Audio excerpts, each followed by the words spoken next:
प्रिय मित्राणी नमः संस्कृताय। मैं संस्कृता श्रेता सूरजभान प्रयागराज से। आज हम इस वीडियो में शिवराज विजय अंबिका दत्त व्यासकृत रचना है, इसका संपूर्ण हिंदी रूपांतरण का पारायण करेंगे, जो टीजीटी और बीपीएससी टीआरई 4 में रामबाण साबित होगा। 2025 के लिए बहुत सारी चीज़ें हिंदी में सुनने के बाद बन जाती हैं। आइए शिवराज विजय का हिंदी रूपांतरण का पारायण करते हैं। जिसने अभी तक चैनल को सब्सक्राइब न किया हो, चैनल को सब्सक्राइब कर ले। यदि वीडियो अच्छी लगे तो लाइक करना ना भूले। यदि कुछ कहना हो तो अपनी राय कमेंट बॉक्स में जरूर दे।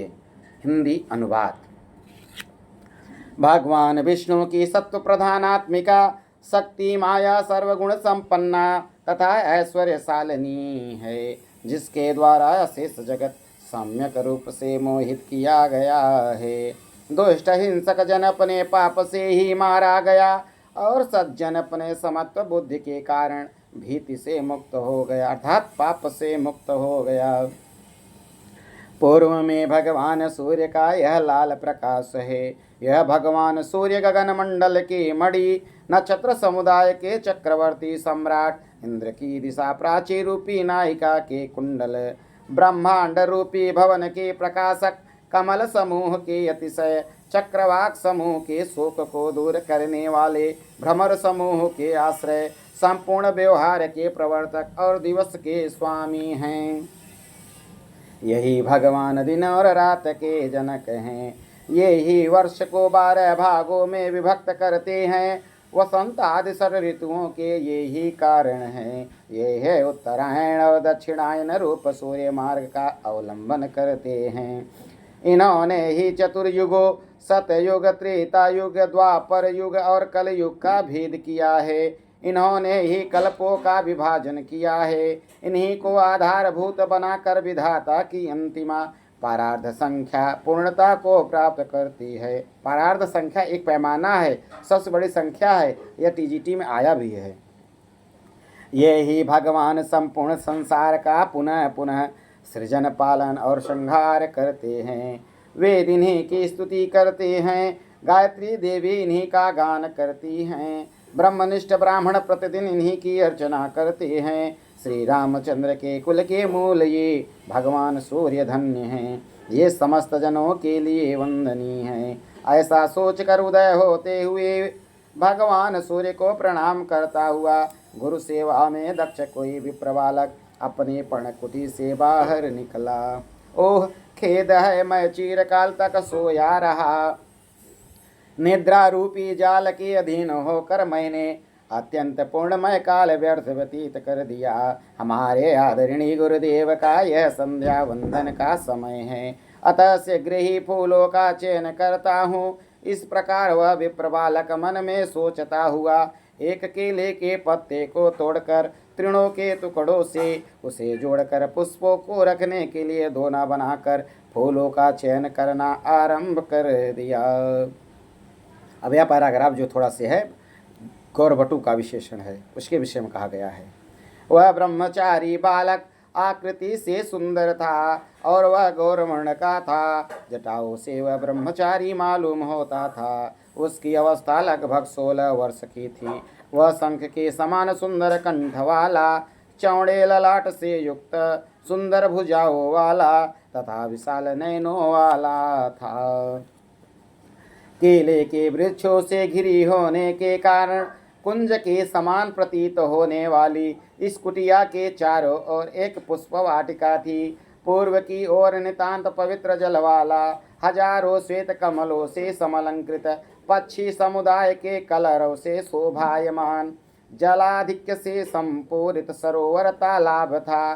दक्षिण की दिशा झरने की झरझर ध्वनि से दिशाओं को गुंजित करने वाली, फल समूह के भक्षण से चंचल चंचु वाले, पक्षियों के फुदक फुदक कर बैठने के आक्रमण से अधिक झुकी हुई शाखाओं वाले वृक्षों से समावृत सुंदर गुफाओं वाली एक पहाड़ी पर्वत का टुकड़ा थी। ज्यों ही यह ब्रह्मचारी बालक भ्रमर समूह को उड़ाकर पुष्पों की कलियों को चुनता है, त्यों ही उसी का सहपाठी समान अवस्था वाला दूसरा ब्रह्मचारी, अर्थात श्यामबटु का वर्णन है इस पंक्ति में, कस्तूरिका के चूर्ण के लेप से सना हुआ सा श्याम वर्ण वाला ललाट पर चंदन लगाए हुए, कर्पूर मिश्रित अगरू के चूर्ण से सुशोभित वक्ष स्थल एवं भुजाओं वाला, वह निद्रा से लसाए हुए कलियों के समूह के भीतर सोए हुए भ्रमर समूह को जगाता हुआ सा शीघ्रता से समीप आकर उस गौर ब्रह्मचारी बालक से पुष्प चयन करने के लिए मना करता हुआ इस प्रकार बोला।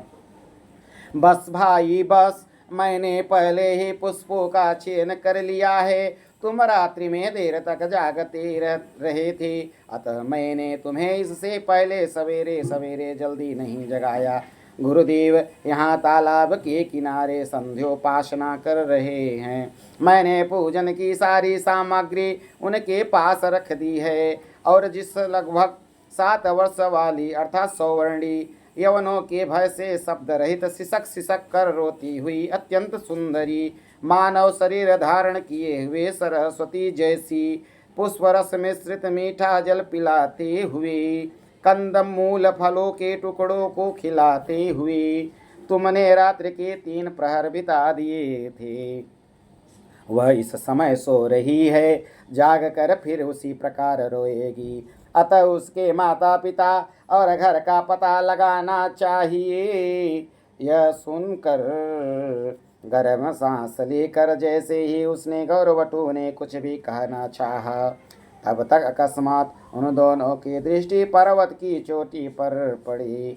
उस पर्वत पर एक विशाल गुफा थी। उसी गुफा में एक महामुनि समाधि लगाए हुए बैठे थे। उन्होंने कब समाधि अंगीकार की यह कोई नहीं जानता था। गांव के मुखिया तथा अन्य ग्रामीण जन बीच बीच में कभी आकर उनकी पूजा प्रणाम तथा स्तुति कर आते थे। कोई उन्हें कपिल, कोई उन्हें लोमस, कोई उन्हें जैगी सभ्य तथा अन्य जन उन्हें मार्कंडेय मानते थे। वही महामुनि इस समय पर्वत शिखर से उतरते हुए ब्रह्मचारी बालक गौरवटु और श्यामवटु के द्वारा देखे गए। अहो मुनि जग गए, मुनि जग गए, इधर ही आ रहे हैं, इधर ही आ रहे हैं। इनका सत्कार करना चाहिए, इनका सत्कार करना चाहिए। इस प्रकार कहते हुए वे दोनों वटु हर्ष से व्याकुल हो गए। तदंतर संध्या उपासनाधिकृत समाप्त करके गुरुजी के आ जाने पर तथा उनकी आज्ञा से गौरवटु के नित्य कर्म संपादन के लिए चले जाने पर शिष्य समुदाय की सहायता से स्वागत सामग्री के प्रस्तुत हो जाने पर योगीराज के समीप जाकर समुपस्थित समस्त जनों के द्वारा इधर आइए, इस आश्रम को सनात कीजिए, इस प्रकार कहे जाने पर योगीराज आकर मुनि के द्वारा निर्दिष्ट काष्ठ विनिर्मित चौकी पर उदयाचल पर सूर्यदेव की भांति चढ़कर बैठ गए। उस योगीराज के पूजन के समय ही महामुनि उठ गए हैं और यहाँ आए हुए हैं। यह वृतांत क्रमशः एक दूसरे के कर्ण परंपरा से सुनकर वहाँ चारों ओर बहुत से लोग एकत्रित हो गए। उन महामुनि के सुगठित शरीर, घनी जटा, विशाल अंगों, अंगार सदृश दोनों नेत्रों तथा मधुर और गंभीर वाणी की प्रशंसा करते हुए लोग आश्चर्यचकित से हो गए। तदंतर योगीराज का विधिवत स्वागत सत्कार करके ब्रह्मचारी के गुरु ने जैसे ही योगीराज से कुछ बात करने की इच्छा की, वैसे ही कुटिया से उसी पूर्व वर्णित बालिका का करुण विलाप सुनाई पड़ा। तब योगीराज की यह क्या है, यह कहाँ से आई, यह कौन है, यह कैसे आई है, यह पूछने पर ब्रह्मचारी के गुरु ने कन्या को शांत कराने के लिए श्यामवटु को आदेश देकर यह कहना आरंभ किया अर्थात प्रारंभ किया। भगवान यदि जानने की ही उत्कंठा है तो सुने। कल मैं सायंकालीन क्रियाओं को समाप्त करके यही कुशासन पर बैठा हुआ था। मेरे चारों ओर शिष्य समुदाय बैठे हुए थे। मंद मंद वायु के संस्पर्श से लताएं धीरे धीरे हिल रही थीं। निशारूपी नायिका के मस्तक पर चंदन के तिलक के समान चंद्रमा जब समुदित हो चुका था, आकाश चांदनी के ब्याज से अमृत की वर्षा सी कर रहा था। हमारी नीति संबंधी चर्चा को सुनने की इच्छा से पक्षी समुदाय ने मानो मौन धारण कर लिया था। कुमुदिनी के फूलों के खिल जाने से समुत्पन्न हर्ष को प्रकट करते हुए भौरे गुनगुनाने लगे थे। उसी समय मैंने अस्पष्ट अक्षरों वाला, कांपती हुई सांसों से युक्त, रुधे हुए गले वाला, घघराते हुए शब्द से समन्वित, केवल चीतकार मात्र, दीनता पूर्ण, विशेष ध्यान से सुनने के कारण जिसके अत्यंत दूर होने का अनुमान होता था, ऐसे करुण क्रंदन को सुना। किसने सुना? ब्रह्मचारी गुरु ने सुना।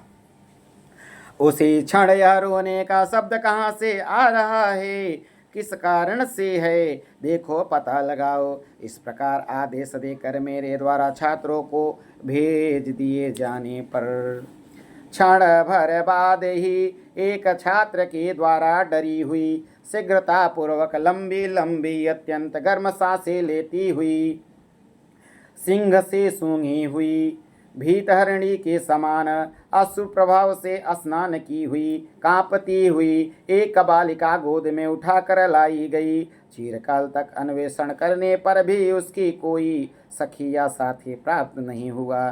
चंद्रमा की कलाओं से रची हुई सी, मक्खन से निर्मित सी, कमलनाल के समान गोरे रंग वाली, कुंद पुष्प की कलियों के अग्रभाग के समान नुकीले और श्वेत दांतों वाली, व्याकुलता के साथ रोती हुई उस कन्या को देखकर हम लोग भी अपने आंसुओं को न रोक सके।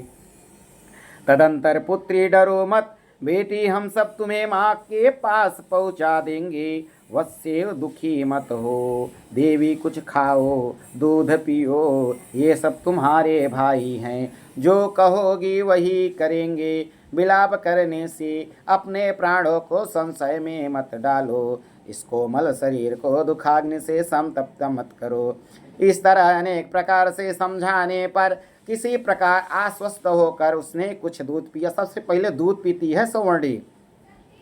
तत्पश्चात मेरे द्वारा गोद में बैठाकर वश्य बतलाओ, तुम्हारे माता पिता कहाँ हैं, इस आश्रम के पास कैसे आई, तुम्हें क्या दुख है, तुम क्यों रो रही थी, तुम क्या चाहती हो, हम तुम्हारे लिए क्या करें। इस प्रकार पूछने पर अबोध बालिका होने के कारण, भाषण चातुरी से अनभिज्ञ, भय के कारण लड़खड़ाते हुए शब्दों वाली, लज्जा के कारण अत्यंत मंद स्वरों में, शोक के कारण रुधे गले से डरी हुई सी, उसने किसी प्रकार हम आश्रम वासियों को बतलाया कि वह अत्यंत समीप की ही ग्राम में निवास करने वाली किसी ब्राह्मण की पुत्री है। इस कन्या को सुंदर समझकर कोई मुसलमान लड़का नदी के तट से माता के हाथ से छीनकर रोती हुई बालिका को लेकर भागा। फिर कुछ दूर जाकर ज्यों ही उसने छुरा दिखाकर भयभीत करके उसके रोने के शब्द को शांत करना चाहा, त्यों ही अचानक वन प्रांत से एक काले कंबल जैसा भालू वृक्ष निकला। उसे देखते ही वह मुसलमान लड़का उस बालिका को वहीं छोड़कर सेमर के पेड़ पर चढ़ गया और यह ब्राह्मण पुत्री पलाश वृक्षों की पंक्ति में घुसकर संयोगवश घोड़ाक्षर न्याय से इधर ही आ गई। फिर ज्यों ही इसने भय के कारण रोना आरंभ किया, त्यों ही हमारा छात्र इसे यहाँ ले आया। यह सुनकर क्रोधाग्नि की लपटों से मानो जलते हुए योगीराज बोले, विक्रमादित्य के राज्य में भी दुराचारियों का यह पापपूर्ण उपद्रव कैसे। तब ब्रह्मचारी गुरु ने कहा, महात्मन, अब विक्रमादित्य का शासन कहाँ। वीर विक्रमादित्य को भारत भूमि को छोड़कर गए हुए 1700 वर्ष व्यतीत हो चुके हैं। अब प्रत्येक मंदिर में जय जय की ध्वनि कहाँ, आज तीर्थों में घंटा नाद कहाँ सुनाई पड़ता है।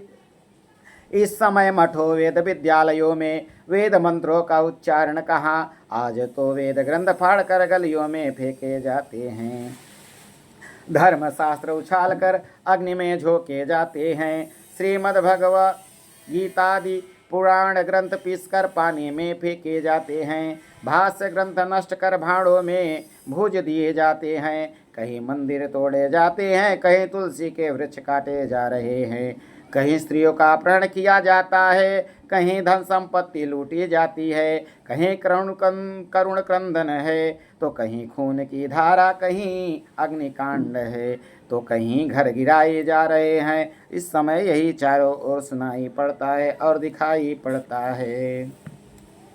इस बात को सुनकर दुखी और विस्मित होकर योगीराज बोले, यह कैसे? कल ही तो आदित्य पद से विभूषित वीर विक्रम पर्वती शको को जीत कर महान जय घोष के साथ अपनी राजधानी आए थे। आज भी मानो उनकी विजय पताकाएं मेरी आंखों के सामने फहरा रही हैं।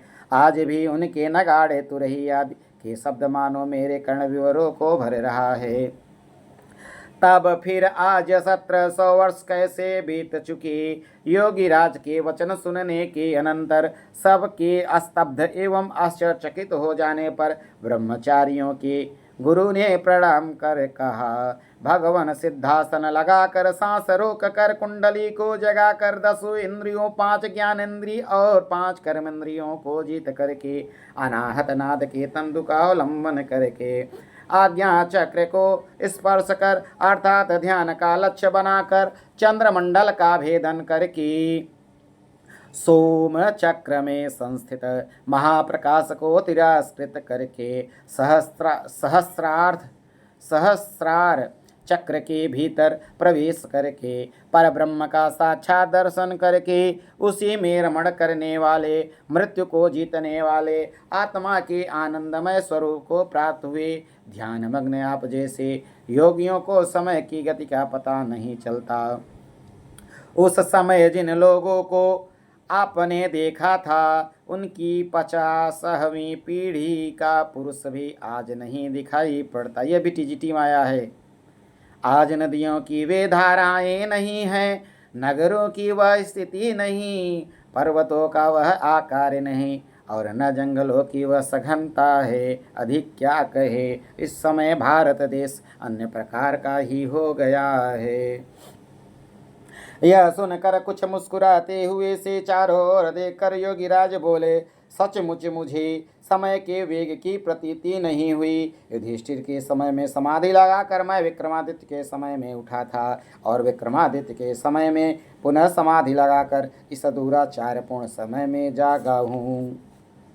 मैं फिर जाकर समाधि ही लगाऊंगा, किंतु तब तक संक्षेप में बतलाइए कि भारतवर्ष की क्या दशा है। इसे सुनकर भारतवर्ष की दशा के स्मरण से समुत्पन्न शोक वाले ब्रह्मचारी गुरु ने मानव हृदय स्थित प्रसन्नता को व्यक्त करने के श्रम से नितांत मंद स्वर से धर्म विध्वंस की कथाओं से योगीराज के धैर्य को विचलित मत करो, इस प्रकार कहते हुए गले को रुधने वाले आंसुओं की परवाह न करके आंखों को पोंछ कर गरम सांस लेकर कातरपूर्ण नयनों से चारों ओर देख कर कहना आरंभ किया अर्थात प्रारंभ किया।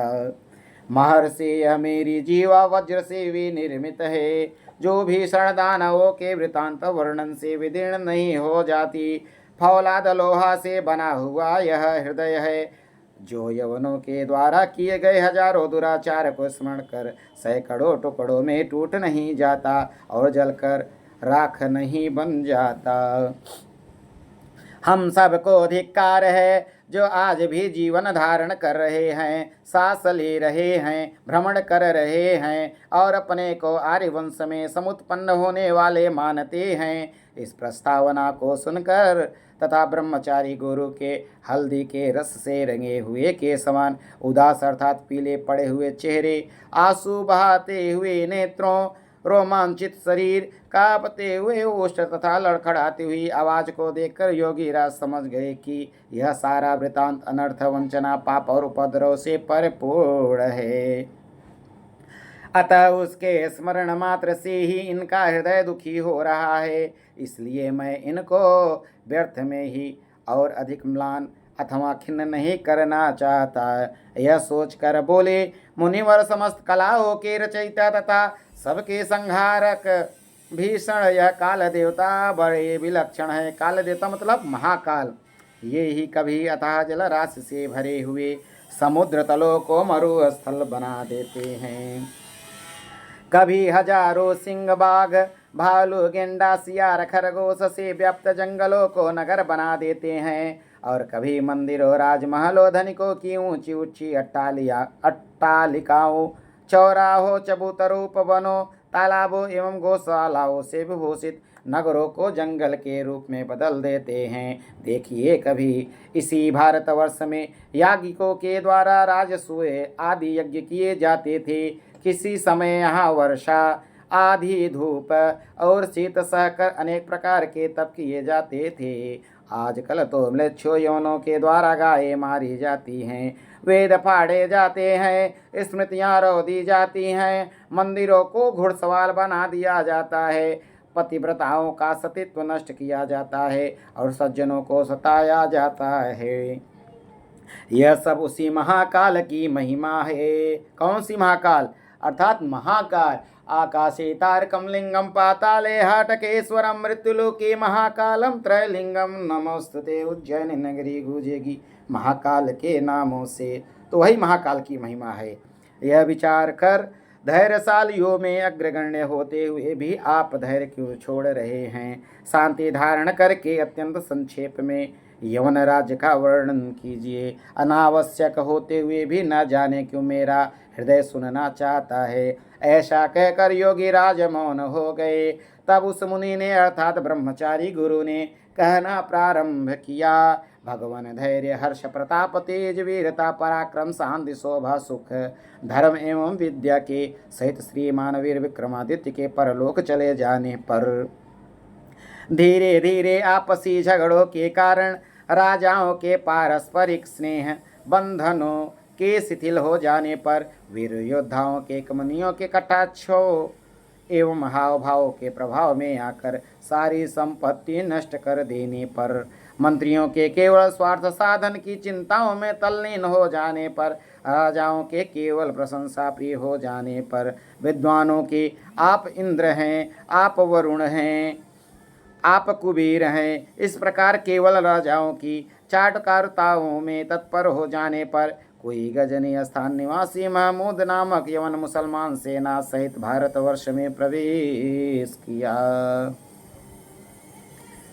वह प्रजाओं को लूटकर, मंदिरों को ध्वस्त करके, मूर्तियों को तोड़कर, सैकड़ों लोगों को दास बनाकर, सैकड़ों ऊँटों पर रत्न लादकर अपने देश को ले गया। इस प्रकार लुंठन का स्वादन लग जाने पर उसने महमूद गजनवी पुनः पुनः बारह बारह कर भारत को लूटा। अपने उसी उत्साह के वशीभूत होकर उसने एक बार गुजरात देश के मुकुट के समान शोभनाथ तीर्थ को भी धूल में मिला दिया। आज तो उस तीर्थ का नाम भी कोई याद नहीं करता, किंतु उस समय उसका अलौकिक वैभव था। उसमें बहुमूल्य वैदूर्य पद्मराग माणिक्य तथा मोतियों से जड़े हुए किवाड़ों खम्भों देहलियों दीवालों सज्जों तथा कबूतरों के दरबों को नष्ट करके रत्नों की राशि लेकर 200 मन की सोने की जंजीर में लटकने वाले अपने दे दीप्यमान चमचमाहट से दर्शक गणों के नेत्रों में चकाचौंध समुत्पन्न कर देने वाले विशाल घंटे को भी बलपूर्वक छीन कर उसने महादेव की मूर्ति पर भी प्रहार करने के लिए गदा उठाई। तदंतर हे वीर, तुमने सारा धन ले लिया, आर्यों की सेना पराजित हो गई, हम लोगों को बंदी बना लिया, स्वच्छ यश संचित कर लिया। यदि इतने पर भी तुम्हारा कोप शांत नहीं होता तो हम लोगों को पीटो, मारो, छेद डालो, चीर डालो, पर्वत से गिरा दो, समुद्र में डुबा दो, टुकड़े टुकड़े कर डालो, कतर डालो, अग्नि में जला दो, किंतु आपका कुछ न बिगाड़ने वाली महादेव जी की इस चेतना रहित जड़ मूर्ति को छोड़ दो। यदि आपको यह भी स्वीकार न हो तो हम लोगों से और भी 2 करोड़ स्वर्ण मुद्राएं ले लो। कितना? 2 करोड़ स्वर्ण मुद्रा ले लो, किंतु रक्षा करो, भगवान की इस मूर्ति को स्पर्श न करो।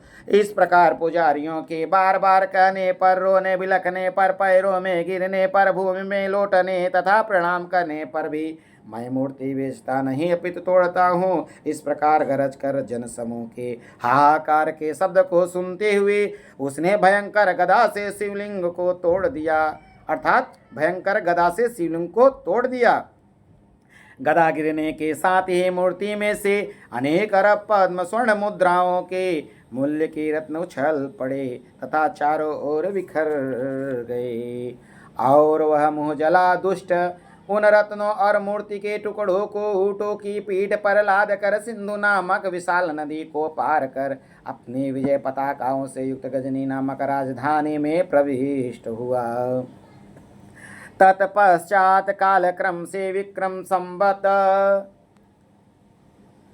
1087 में शोक एवं कष्ट के साथ महमूद गजनवी के मृत्यु हो जाने पर शहाबुद्दीन नामक किसी गौर देश के निवासी ने पहले गजनी देश पर आक्रमण करके महमूद गजनवी के वंश को यमराज के लोक के मार्ग का पथिक बनाकर और समस्त प्रजा को पशुओं के समान मारकर उन्हीं के रक्त से गीली मिट्टी से गौर देश में बहुत से घर बनवाकर चतुरंगड़ी सेना के सहित भारत में घुसकर ठंडे रक्त वाले अर्थात युद्ध न चाहने वाले भारतीयों को भी तलवार के घाट उतारते हुए संवत 1250 में घुड़सवार सेना के साथ दिल्ली पर चढ़ाई कर दी। तदंतर उसने दिल्ली के सम्राट पृथ्वीराज तथा कन्नौज के राजा जयचंद को आपसी वैर रूपी व्याधि से पीड़ित एवं राजनीति को भूलकर भारत के दुर्भाग्य के समान आचरण करते हुए जानकर सरलता से ही दोनों को मारकर कीड़ों और मैल से अस्पृष्ट अर्थात निर्मल महान रत्न के समान काशी तक फैले हुए अखंड एवं अकंटक विस्तृत साम्राज्य को अपने अधीन कर लिया। उसने वाराणसी काशी में भी हड्डियों के बहुत से पहाड़ लगा दिए। कौन? शहाबुद्दीन। चंचल तरंगों वाली गंगा को भी उसने रक्त रंजित कर सोन नदी बना दिया और हजारों से अधिक देव मंदिर मिट्टी में मिला दिए। उसी ने प्रधान रूप में भारतवर्ष में मुसलमानों के राज्य का बीजारोपण किया। किसने? शहाबुद्दीन। उसी का एक गुलाम जिसका नाम कुतुबुद्दीन था भारत का प्रथम सम्राट हुआ। कौन भारत का प्रथम सम्राट हुआ? तो कुतुबुद्दीन। तब से अर्थात कुतुबुद्दीन से आरंभ कर आज तक इन राक्षसों यवनों ने ही राज्य किया। दानवगढ़ ही दिन भारतीयों की हत्या कर रहे हैं। केवल अकबर बादशाही शांत प्रिय और विद्वानों का सम्मान करने वाला था, यद्यपि वह भी भारत का गुण शत्रु था। तो भारत का गुण शत्रु कौन था? तो अकबर। इसी का प्रपौत्र अर्थात नाती आलमगीर उपाधिधारी औरंगजेब, जो मानो मूर्तिमान कलयुग अथवा शरीरधारी अधर्म ही है, इस समय दिल्ली के सम्राट पद को कलंकित कर रहा है। कौन? औरंगजेब। उसी के झंडे की कय झेलम और चिनाब नदियों के मध्य का भाग पंजाब, मत्स्य राजस्थान, मगध दक्षिण बिहार, अंग पूर्वी बिहार, बंगाल और कलिंग उड़ीसा में फहरा रहे हैं। केवल दक्षिण देश में इस समय भी इसका पूरा अधिकार शासन नहीं हो पाया। दक्षिण देश निश्चय ही पर्वतों के आधिक्य और घने जंगलों से व्याप्त है। इस कारण बहुत अधिक प्रयास करने के बाद भी वह महाराष्ट्र केसरी को जीत नहीं सका। अब सुना जाता है कि उसी का सगा संबंधी शाहिस्ता खां दक्षिण देश का शासक बनाकर भेजा जा रहा था। महाराष्ट्र देश के रत्न यवनों मुसलमानों के रुधिर की प्यासी तलवार वाली वीरता रूपी स्त्री के मांग में सुंदर और घना सिंदूर लगाने से दे दीप्यमान भुजाओं वाले मराठों के मुकुट के रत्न स्वरूप अर्थात सर्वश्रेष्ठ वीरों के आभूषण नीति के निधान निपुणताओं के आश्रय परम उत्साह के समुद्र को ये प्रातः स्मरणीय अपने धर्म की आग्रह पूर्वक रक्षा करने में दृढ़ अवतार धारण किए हुए शिव के समान शिवाजी इस पूना नगर के अति समीपवर्ती सिंहदुर्ग में सेना सहित निवास कर रहे थे। बीजापुर के शासक अर्थात शाहिस्ता खां बीजापुर का शासक था। उनका वैर अत्यंत बढ़ा हुआ है। या तो कार्य पूरा करूंगा या शरीर को नष्ट कर दूंगा, यह उनकी सारगर्भित दृढ़ प्रतिज्ञा है। सतियों, पतिव्रताओं, सज्जनों, तीन वर्णों ब्राह्मण, क्षत्रिय, वैश्य वाली आर्य जाति धर्म तथा भारतवर्ष की विविध आशाओं के यही एकमात्र आश्रय हैं। यही भारतवर्ष की वर्तमान दशा है। योग के बल से समस्त गूढ़तम वृतांतों को जान लेने वाले योगी राज आपसे अधिक क्या कहूँ। ऐसा कहकर ब्रह्मचारी गुरु चुप हो गए। यह सुनकर विविध भाव भंगियों से प्रकाशमान मुख वाले योगी राज ने मुनिराज तथा उनके साथियों को ध्यान से देखकर था ये वीर शिवाजी के तरंग लोग हैं एवं मुनिवेश के बहाने से अपने धर्म की रक्षा करने में कटिबद्ध हैं, ऐसा जानकर वीर शिवाजी की जय हो। आप लोगों के मनोरथ पूर्ण हो, ऐसा धीरे से कहा। कौन कहा? तो योगी राज ने कहा। इसके अनंतर मैं कुछ पूछना चाहता हूँ, ऐसा धीरे से कहकर जटाधारी मुनि के उत्सुकता पूर्वक हाथ जोड़ने पर योगीराज ने कहा, मैं समझ गया मुसलमानों के साथ युद्ध में विजय ही होगी। दैवश आपत्ति में पड़ने पर भी अपने मित्रों की सहायता से अपने को बार लेंगे।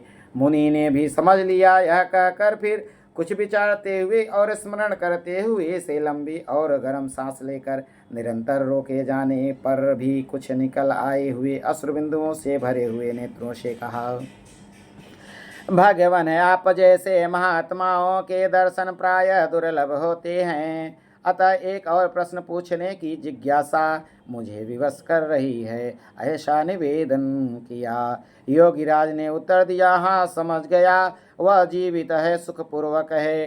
तदंतर उसके अर्थात रघुवीर सिंह के दर्शन कब होंगे, यह पुनः पूछने पर उसके विवाह के समय देखोगे, ऐसा कहकर और गंभीर स्वर से बहुत से सांत्वना पूर्ण वचन कहकर योगीराज तत्क्षण पर्वत की तलहटी, फिर पर्वत से गिरे हुए शिलाखंडों और पुनः पहाड़ के ऊपर की भूमि पर चढ़कर पर्वत की उसी गुफा में तपस्या करने के लिए चले गए। तदंतर धीरे धीरे अपरिचित जनों के चले जाने पर जब एकदम एकांत हो गया, मुनि ने गौरवटु को बुलाकर बीजापुर के शासक की आज्ञा से शिवाजी के साथ युद्ध करने के लिए सेना सहित चल चुके अफजल खां के संबंध में जैसे ही कुछ पूछना चाहा, त्यों ही किसी के पैरों की ध्वनि सुनाई पड़ी। उसे सुनकर मुनि ब्रह्मचारी गुरु के अन्यमनस्क हो जाने पर गौरवटु भी उसी ध्वनि से आकृष्ट हुआ सा तथा वहां से उठकर चारों ओर अच्छी तरह देखकर परिभ्रमण कर कौन है ऐसा कई बार कहकर किसी को न देखकर फिर लौट कर मालूम होता है कोई बिल्ली है, ऐसा धीरे से गुरुजी से निवेदन कर फिर उसी प्रकार बैठ गया। मुनिराज ने भी कोई दूसरा न सुन ले ऐसी शंका से ग्रस्त होकर क्षण भर रुककर फिर कहना प्रारंभ किया, हे पुत्र गौर सिंह, मैं तुम पर अत्यंत प्रसन्न हो, क्योंकि तुम अकेले ही अफजल खान के 3 घोड़ों और उनके द्वारा दास बनाए गए 5 ब्राह्मण पुत्रों को छुड़ा कर ले आए हो। तुम ऐसे क्यों न होंगे?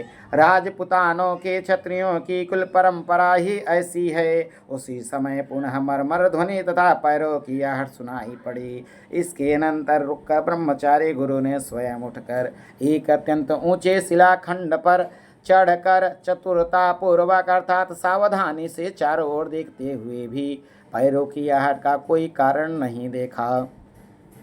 अतः पुनः एकाग्रचित से भली भांत देखते हुए गौर सिंह ने देखा कि कुटी के समीप की गृहवाटिका के केलों के समूह में 2 या 3 पेड़ कुछ ज्यादा ही हिल रहे हैं। संदेह का स्थान वही है, ऐसा अंगुली से निर्दिष्ट कर कुटीर के छप्पर की ओरी में छिपा कर रखी हुई तलवारों में से एक को खींचकर खाली हाथ वाले मुनि के द्वारा पीछे से अनुगमन किया जाता हुआ कपोलों तक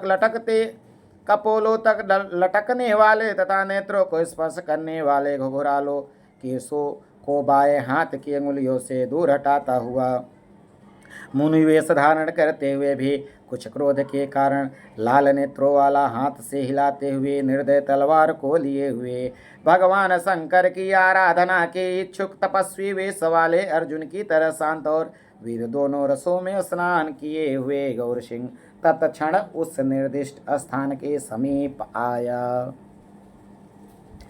और वहां लताओं की विस्मृत वेलों से आच्छादित केले के 3 पेड़ों के बीच नीले कपड़े के टुकड़ों से सिर को ढके हुए, हरे रंग का कुर्ता पहने हुए, श्याम काला वस्त्र से तट को बांधे हुए, चितकवरे रंग का अधोवस्त्र लुंगी धारण किए हुए, काकासन से बैठे हुए, केले के थाले पर अधोमुख रखी तलवार की मूठ पर दोनों हाथ उल्टे रखे हुए, लहसुन की दुर्गंध से युक्त श्वासों से केले के कोमल पत्तों को मलिन करते हुए, नवांकुरित समश्रु मूछ की रेखा के बहाने कन्या के प्रहण रूप कीचड़ के कलंक पंख से कलंकित मुख वाले लगभग 20 वर्ष की अवस्था वाले एक मुसलमान युवक को देखा। तो मुसलमान युवक का कितनी उम्र था? तो 20 वर्ष था। ये 2021 में आया है टीजीटी में भी। तदंतर आपस में दोनों की आंखें मिल जाने पर मैंने देख लिया गया हूँ, ऐसा निश्चय कर उछल कर म्यान से तलवार खींचकर लड़ने की इच्छा वाला वह मुसलमान युवक भी सामने खड़ा हो गया। इसके अनंतर गौर सिंह और उस युवक में इस प्रकार से बातचीत हुई। गौर सिंह कहता है, अरे यवन कुल कलंक यहाँ कहाँ से आया? यवन युवक कहता है, अरे हमसे भी कहाँ से आए यह पूछना चाहिए। हम यवन लोग भारतवर्ष की पर्वत गुफाओं में विचरण करते हैं और सींग पूछ विहीन हिंदू नामधारी तुम जैसे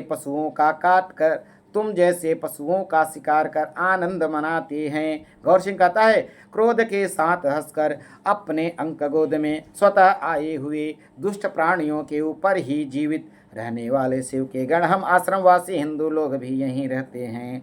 तो आज का प्रभात शुभ हुआ। सुप्रभातम शोभनम प्रभातम सुप्रभातम प्रादि तत्पुरुष, क्योंकि तुम स्वयं ही तीव्र दावा नल में पतंग के समान जलने के लिए आ गए हो। यौवन युवक, अरे रेवा चाल, कल रात्र में विलाप करती हुई तुम्हारी कुटी में स्थित ब्राह्मण की पुत्री को तुरंत दे दो, तब कदाचित दया करके तुम जीवित ही छोड़ दिए जाओ, नहीं तो क्षण मात्र में मेरी इस तलवार रूपी सरपणी से डसे जाने पर तुम्हारी कथा मात्र अवशेष रह जाएगी। वाह! यह कोलाहल को सुनकर श्यामवर्ण का ब्रह्मचारी भी बालिका के पास से उठकर और देख कर कि क्षुद्र यवन युवक को मारने के लिए यह गौर सिंह अकेले ही पूर्ण समर्थ है, यह विचार कर कन्या का अपहरण करने की इच्छा से कोई अन्य यवन युवक न आ जाए, इसलिए छप्पर की ओर से एक भयंकर तलवार खींचकर उसकी मूठ पकड़कर कन्या की रक्षा करता हुआ बालिका से युक्त कुटीर के समीप ही खड़ा हो गया। और गौर सिंह, कुटीर के अंदर कन्या है और यौनों के वध के व्यसनी मेरे जीवित रहते उसे छूने को कौन कहे, कोई देख भी नहीं सकता। जब तक तुम्हारे गर्म खून की प्यासी यह तलवार नहीं चलती है, तब तक ही तुम जो कुछ भी उछल कूद करना चाहते हो वह कर लो। यह कहकर वह युद्ध विधान के विशेष ढंग से पैतारा बनाकर तैयार हो गया। तदंतर गौर सिंह ने दाएं बाएं सैकड़ों कृपाण मार्ग को अंगीकार करने वाले भगवान भास्कर की किरणों से स्पर्श से चौगनी किए हुए चकाचिक्य वाले चलती हुई तलवार के चमत्कार से चौधियाई आँखों वाले उस दुष्ट यौन युवक की श्रम जनित स्वेद कण से व्याप्त अस्त व्यस्त केसों वाले विच्छिन्न भौहों से भयानक भाल वाले मस्तक को अपनी तलवार से अचानक काट डाला। उसका यह कर्तन उद्योग कोई और देख भी नहीं पाया। इसके पश्चात मुनि ने भी मानो अनार के पुष्पों की चादर से व्याप्त गाढ़े रक्त से बनी हुई जलते हुए अंगारों से व्याप्त चिता की भांति पृथ्वी पर सोते हुए और वियुक्त होती हुई भारत भूमि का मानव आलिंगन करते हुए से निर्जीव होते हुए अंग बंधों को हिलाते हुए रक्त समूह के बहाने अंतःकरण में स्थित रजोरास को मानो उगलते हुए से सायंकालीन मेघों के आडंबर का भ्रम उत्पन्न करने वाले मानो निरंतर मुर्गा खाने के पाप से रक्तवर्ण के किए गए और कटे हुए गर्दन वाले दुष्ट यौवन युवक को देखकर हर्षपूर्वक और साधुवाद देते हुए रोमांच से युक्त होकर गौर सिंह का लिंगन करके भो संकेत मात्र से आदिष्ट सेवक के द्वारा मृतक के कुर्ते कटिबंध तथा पगड़ी आदि को खोज कर लाए गए एक पत्र को लेकर स्वजनों सहित अपनी कुटी में प्रवेश किया। यहाँ तक था। आज इस वीडियो में इतना ही। तब तक के लिए नमः संस्कृत। फिर नई वीडियो के साथ आपके सामने आऊँगा।